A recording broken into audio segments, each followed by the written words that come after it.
Olá pessoal, sou o professor Gustavo Adolfo. Bem, nas nossas últimas aulas a gente trabalhou aí o conceito de quadriláteros inscritíveis e resolvemos alguns problemas envolvendo esse conceito.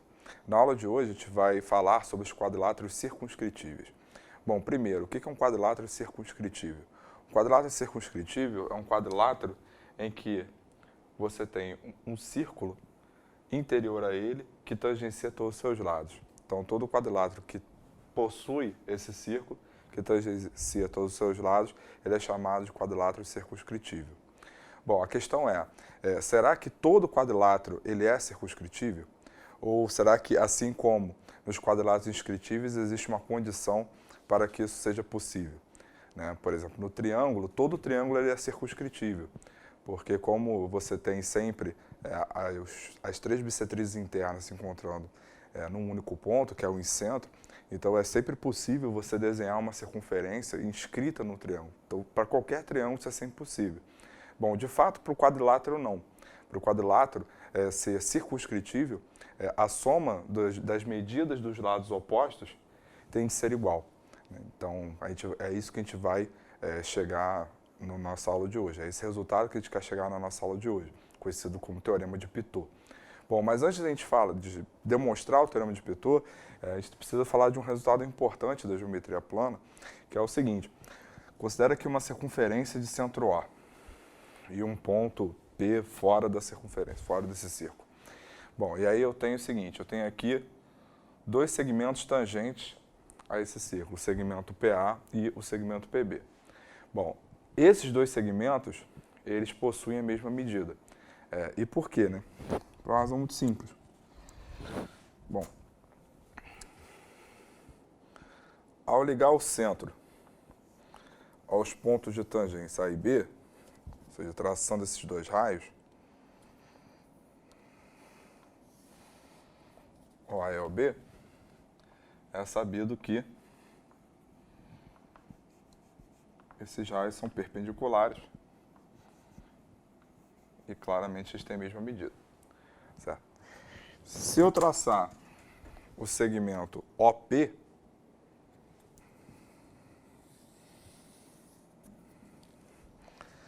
repare que ao traçar o segmento OP, eu formei dois triângulos retângulos, o triângulo AOP e o triângulo BOP. E esses dois triângulos, eles são o quê? Eles são congruentes. Por qual caso? Pelo caso cateto e hipotenusa. Então, nós temos que o triângulo AOP ele é congruente ao triângulo BOP, pelo caso cateto e hipotenusa, e dentre várias conclusões que eu posso ter, uma delas é de que o segmento PA tem a mesma medida de quem? Que o segmento PB. Então, de fato, dada uma circunferência e um ponto exterior, esses dois segmentos tangentes, partindo desse ponto P, eles têm sempre o quê? Mesma medida. Isso vale para qualquer circunferência. Esse resultado ele é fundamental para provar o Teorema de Pitot, que é o que a gente vai ver agora. Bem, então, como eu disse ainda agora, né, é uma condição necessária o suficiente para que um quadrilátero seja circunscritível, é a soma das medidas dos seus lados opostos ser igual. Né? As somas têm que ser iguais. Então, então vamos ver por que isso de fato acontece. Bom, então primeiro vamos considerar o caso do quadrilátero já ser circunscritivo, ou seja, de você já possuir a circunferência que tangencia todos os seus lados. Bom, então pelo resultado que a gente acabou de ver, né, o que nós temos é o seguinte, né, eu tenho aqui a circunferência e eu tenho esse ponto A externo a ele, externo a ela. Então eu tenho esses dois segmentos tangentes, né, AM e AQ. Então pelo que a gente acabou de ver, esses segmentos têm a mesma medida. E essa medida eu vou chamar de Azinho. Da mesma forma, eu tenho o seguinte, eu tenho aqui um ponto B externo a essa circunferência. Eu tenho esses segmentos BM e BN tangentes a ela. Então, mais uma vez, o que nós temos aqui, esses dois segmentos têm a mesma medida e vou dizer que essa medida é Bzinho. E aí, analogamente, eu tenho que Cn tem a mesma medida de Cp, chamar de Czinho, e dp tem a mesma medida de dq, e eu vou chamar de dzinho. Certo? Bom, então vamos somar esses dois lados, né? AB mais CD. Bom, o AB, a medida dele é o quê? É A mais B. O CD, a medida dele é o quê? Czinho mais Dzinho. Então a gente tem isso. Bom, mas repare comigo que dizer isso é o mesmo que dizer o quê? Que A mais D é igual a B mais C, certo? Essa soma e essa soma são rigorosamente iguais. Mas, quem é A mais D? A mais D é o lado AD. Quem é B mais C? B mais C é o lado BC. Então, de fato, o que nós temos é o quê? AB mais CD é igual a AD mais BC. Então, quando o quadrilátero possui uma circunferência escrita a ele, a soma das medidas dos lados opostos são iguais. Bom, mas ainda tem um detalhe aqui, que é o seguinte. Essa soma, repare que AB mais CD, quem é? A mais B mais C mais D. Né? E essa aqui é igual. Mas qual é o perímetro desse quadrilátero? 2A mais 2B mais 2C mais 2D. Ou seja, essa soma desses lados opostos é igual a quê? É igual ao semiperímetro, é igual a metade do perímetro do quadrilátero. Então, eu tenho aqui que essa soma, essas somas são iguais e ambas são iguais ao semiperímetro do quadrilátero. Então, se eu tenho uma circunferência inscrita no quadrilátero, a soma dos lados opostos são iguais. A questão é, a volta será que vale? Será que se a soma dos lados opostos forem iguais, eu posso afirmar então que existe uma circunferência que tangencia esses lados? É isso que a gente vai ver agora. Bom, agora vamos considerar o quadrilátero ABCD, em que a gente sabe que a soma dos lados opostos são iguais. Certo? Bom, o lado AB em relação ao lado BC, ele pode ser maior que BC e igual a BC ou menor que BC.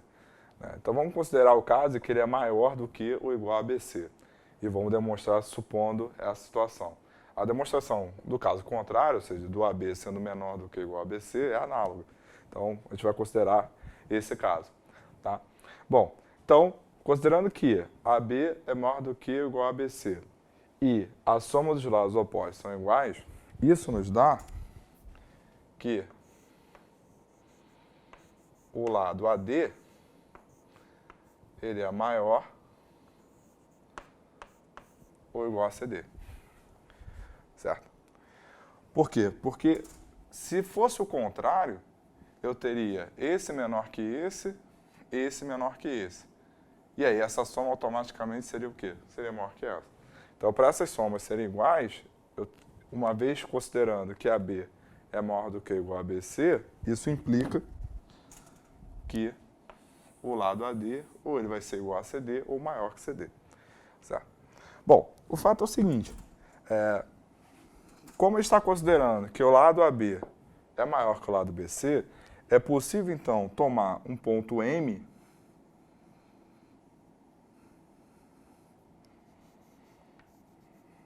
no lado AB de tal maneira que o BC seja igual a BM. Então, digamos que aqui seja A, logo aqui também vai ser A. E digamos que esse lado AM meça C. Certo? Bom, como esse lado AD é maior que o lado CD, então, da mesma forma, eu posso tomar sobre o lado AD um ponto N de tal maneira que CD seja igual a DN.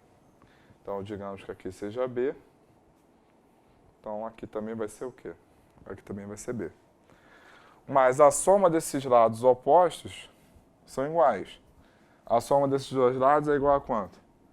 A mais B mais C. Então, a soma aqui tem que ser igual. Então, se eu já tenho A mais B, automaticamente esse AN ele vai valer quanto? Ele vai valer C. Uma vez que isso de fato ocorre. Certo?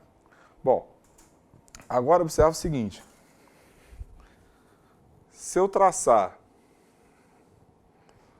os segmentos CM, CN e, desculpa, MN e CN, a gente formou aqui um triângulo CMN, certo? Em que o triângulo BMC é isósceles, assim como MAN, assim como NDC. São todos triângulos isósceles. E uma propriedade que nós temos no triângulo isósceles, qual é? A altura relativa à base, ela, além de altura, ela é o quê? Mediana e bissetriz. Então, se eu traçar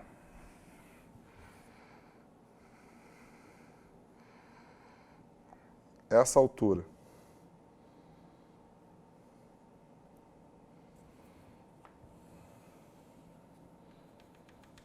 prolongando aqui, se eu traçar essa altura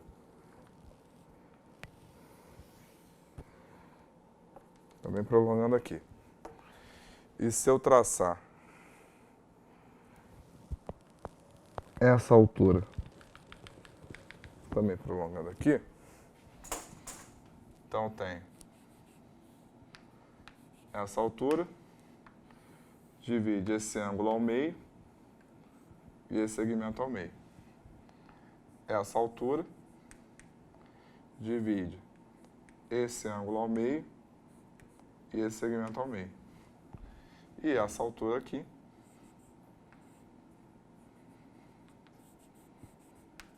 divide esse ângulo ao meio e esse segmento ao meio. Certo? Bom, repare que ao prolongar, eu tenho que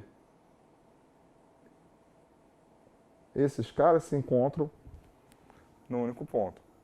Mas por que eu posso afirmar isso? Eu posso afirmar isso pelo seguinte. Repare que ao prolongar, esse segmento aqui, ele faz parte da mediatriz do segmento CM. Ao prolongar aqui, repare que essa altura faz parte de quem?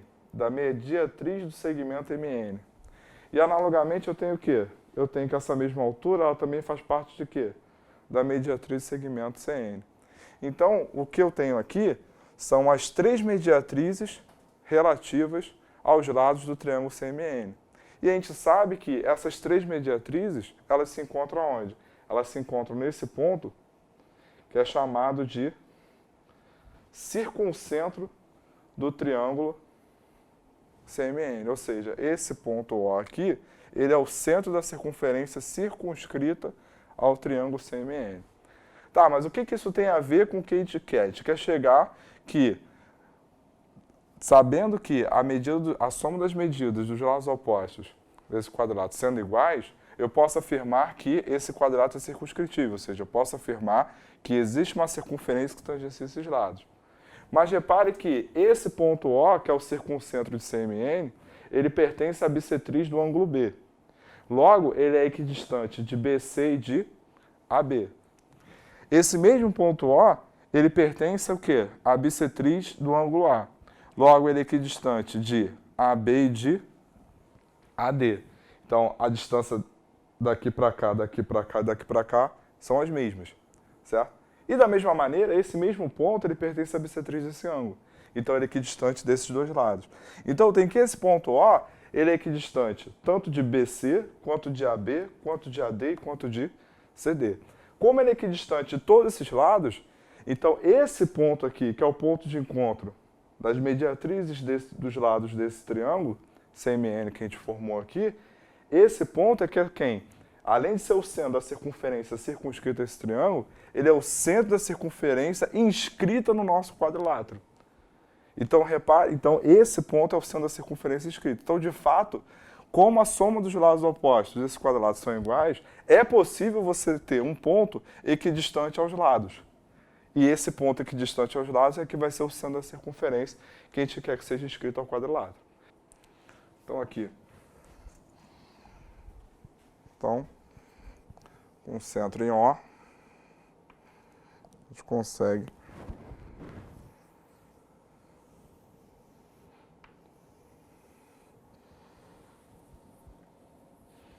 essa circunferência aqui, tangenciando todos os lados do nosso quadrilátero. Então, de fato, né, se você tiver aqui o inverso, né, basta, em vez de tomar o ponto M aqui, tomar o ponto M aqui. Quando for igual, exatamente igual, esse ponto M ele vai ser aonde? Ele vai estar onde? Ele vai estar exatamente no ponto A. Então, de fato, quando a soma dos lados opostos são iguais, o quadrilátero é circunscritível. E quando o quadrilátero ele é circunscritível, implica o quê? Implica que a soma dos lados opostos são iguais. Então, de fato, vale tanto a ida quanto a volta. E esse resultado é que a gente conhece como Teorema de Pitot. E dessa forma, a gente encerra a nossa aula de hoje.